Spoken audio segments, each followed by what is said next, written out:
Hi, everybody. Tom Cassidy here. You know, probably if you followed any of my work, that I'm a huge fan of optimizing and doing things differently.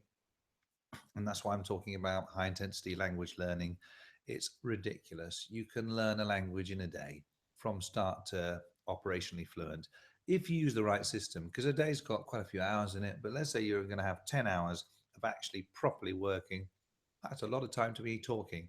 You think about it, if you're in a class of 30 students at school, and you maybe have two French lessons a week, you probably get to speak maybe a total of like 10 minutes a week. So 10 minutes a week times maybe 40 weeks in a year, 400 minutes.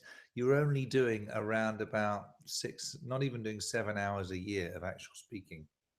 So all we're saying is that if you do it focused in a very short period of time, not only do you do actual more time speaking, but you are going to be doing it in such a way that you don't really forget it in between and you can build on it. It's really, really hard and it's not for everybody, but it is for anybody.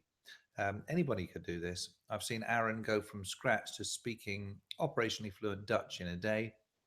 We've been applying this at my school in Cambridge, Cambridge International School, and it's working incredibly quickly and incredibly well for us to learn Portuguese.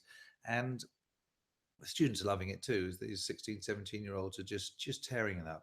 So high intensity language training is really about the same concept of high intensity exercises to getting yourself fit. It used to be that you used to go to the gym, and I think, oh, what I'll do is I'll do an hour or so of something 3 times a week and I'll get fit. Doesn't work very well. I mean, it works, but it's not brilliant.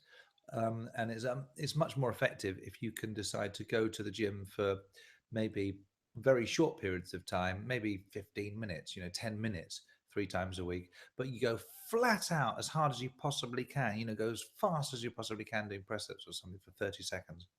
It's quite a long time if you're going flat out. Then you have a minute off or 2 minutes off, and then you go flat out again, doing as many as you possibly can. And then you do it 4 times. And the idea is that in 8 minutes or so of exercise, you've had to work your body so hard that it's had a chance to recover, and then you've done it again. So high intensity language training does the same thing. It says, look, there's so much we could do if we pushed our body really hard and gave it a bit of a chance to recover in between and then smashed it again. And I think you should check out saysomethingin.com. There's some brilliant stuff there. There's not that many languages just yet, but it's improving all the time in terms of coverage. And Aaron Jones is a genius. He's come up with something that's absolutely amazing, works really well. So there's no excuse anymore. If you've got the internet and and time, like if you have a day, then you can become fluent in a language, operationally fluent.